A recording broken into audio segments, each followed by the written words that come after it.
아난케의 여정, 경색된 시대를 깨우는 복음의 거대 서사. 1987년 대학 1학년 시절이었습니다.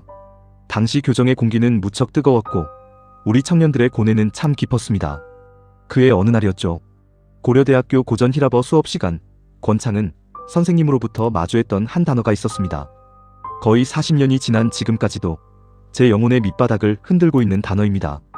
바로 아난케, 필연이라는 단어입니다. 당시 독실한 기독교 신자였던 제게 헬라인들의 이 필연은 그저 이교도들의 운명론처럼 들렸습니다. 하지만 모진 삶의 풍파를 겪고 목회적 고뇌의 터널을 통과해 2026년 오늘날 다시 마주한 아난케는 전혀 다른 빛깔로 다가옵니다. 그것은 차가운 철학적 명제가 아니었습니다. 제 영혼을 압도하는 신적인 절대성이었습니다. 소크라테스가 법정의 타협안을 거부하고 죽음을 택하게 했던 내면의 신적 음성, 다이모니온. 그것이 바로 아난케였습니다. 그리고 이 신적 필연은 성경 속에서도 그대로 발견됩니다. 자신의 생명조차 아끼지 않고 하늘의 뜻에 투신했던 예언자들의 야성, 그리고 사도 바울이 고백했던 내가 부득불할 일이라던 복음의 소명과 정확히 일치합니다. 나아가 이는 조선의 성리학자들이 목에 칼이 들어와도 지키려 했던 하늘의 이치, 즉 성과 리의 개념과도 맞닿아 있습니다. 표현의 옷은 저마다 달랐지만 인류의 위대한 스승들은 언제나 인간 영혼 깊은 곳에 심긴 이 고결한 신적 필연을 따라 자신을 던졌습니다. 역사와 문화를 공부하며 우리가 배워야 할 참된 지혜가 바로 여기에 있습니다. 인류는 동서고금을 막론하고 언제나 옳은 길을 찾고자 했고 자기가 살던 시대를 더 나은 세상으로 만들기 위해 최선을 다해왔습니다. 소크라테스와 아리스토텔레스의 지혜, 공맹의 유학, 인도 구도자들의 수행, 그리고 예수 그리스도의 가르침 안에는 인류 전체를 하나로 묶어줄 수 있는 공통의 핵이 존재합니다. 그렇기에 모든 위대한 가르침과 종교는 본질적인 차원에서 보편성을 띠고 서로 소통할 수밖에 없습니다. 고대인들은 이 거스를 수 없는 우주의 법칙을 신화적 세계관을 통해 공동체에 각인시켰습니다. 여기서 신화는 단순한 허구가 아닙니다. 한 시대와 공동체를 하나로 묶어주는 튼튼한 동아줄이었습니다. 오늘날 기독교회가 매주, 매 절기마다 반복하는 예배와 성찬식도 마찬가지입니다. 본질적으로는 이러한 신화적 내러티브를 되풀이함으로써 복음이 가진 보편적 아난케의 내용을 우리 삶 속에 명확히 하려는 거룩한 연극입니다. 그 이야기를 공유할 때 인간은 비로소 이기심의 동굴을 깨고 나와 서로 연대할 수 있기 때문입니다. 그러나 오늘날 우리가 발딛고 있는 구체적인 현실을 바라보면 환멸과 슬픔이 앞섭니다.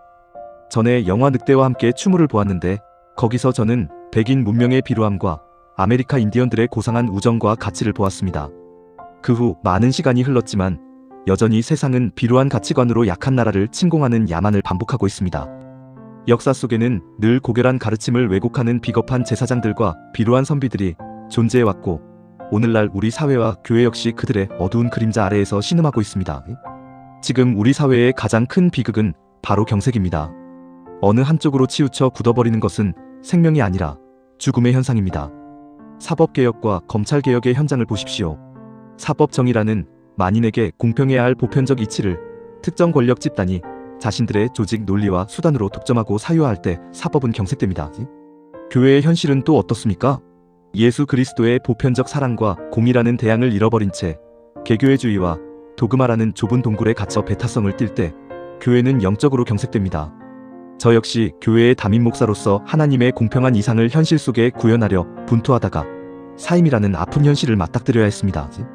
이상을 고집하는 뜨거움과 현실의 제약을 고려하는 유연함이 역동적으로 교차하지 못하고 경색된 배타성에 부딪혀 깨어지는 아픔이었습니다.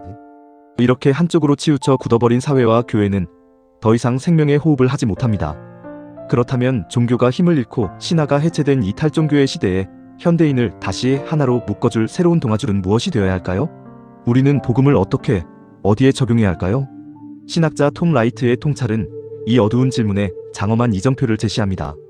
성경의 진짜 진면목은 개인의 영혼 구원이라는 좁은 틀에 갇힌 이야기가 아닙니다. 그것은 온 피조 세계의 창조와 생육, 번성, 충만이라는 위대한 목표, 즉 세상의 번영을 위한 하나님의 거대 서사입니다. 그리고 인간은 이 거대한 프로젝트를 위해 부름받은 하나님의 대리인이자 동역자입니다. 이 거대 서사를 복원할 때 복음은 비로소 현대인을 연대하게 만드는 새로운 아난케가 됩니다. 우리가 마땅히 행해야 할 바른 결정과 실천도 명확해집니다. 기후위기와 생태계 파괴라는 지구적 공멸의 위기 앞에서 전 인류가 지속 가능한 공존을 위해 연대하는 것, 사법 권력의 독점을 깨고 만인에게 평등한 공의를 흐르게 하는 것. 그리고 교회가 영적 독선의 동굴에서 걸어나와 세상의 아픔을 치유하는 공동체로 거듭나는 것. 이 모든 것이 세상의 번영을 향한 하나님의 거대 서사 안에서 유기적으로 맞물리는 실천적 과제들입니다. 인간은 한쪽 극단으로만 살 수 없습니다. 이상을 향해 돛을 올리면서도 현실의 파도를 넘어야 합니다. 교회가 복음을 가지고 살아가는 현실 단체인 이상과 현실 사이의 진자운동은 필연적입니다. 그것은 마치 손에 노를 쥔 배가 좌우로 흔들거리며 앞으로 나아가는 것과 같습니다. 도종환 시인의 노래처럼 흔들리지 않고 피는 꽃은 이 세상에 없습니다. 목회의 현장에서 그리고 삶의 자리에서 마주했던 그 수많은 흔들림과 아픔은 실패가 아니었습니다. 보편적 복음의 꽃을 피워내기 위해 줄기를 단단하게 하시는 하늘의 거룩한 섭리이자 안앙케였습니다. 이제 기독교회가 나아갈 길은 명확합니다. 낡은 교리의 연극을 멈추고 온 세상의 번영을 위해 인류에게 맡겨진 공통의 사명을 세상 앞에 선포하며 삶으로 살아내야 합니다.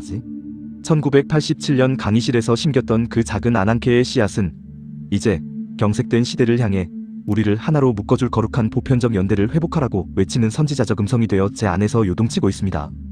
치우친 현실 속에서 언제나 다른 쪽인 하늘의 도리를 생각하며 흔들림마저 품으시는 하나님의 주권 앞에 다시금 온 마음을 던져봅니다. 우리는 모두 이 아름다운 세상을 함께 가꾸어갈 하나님의 동역자들이기 때문입니다.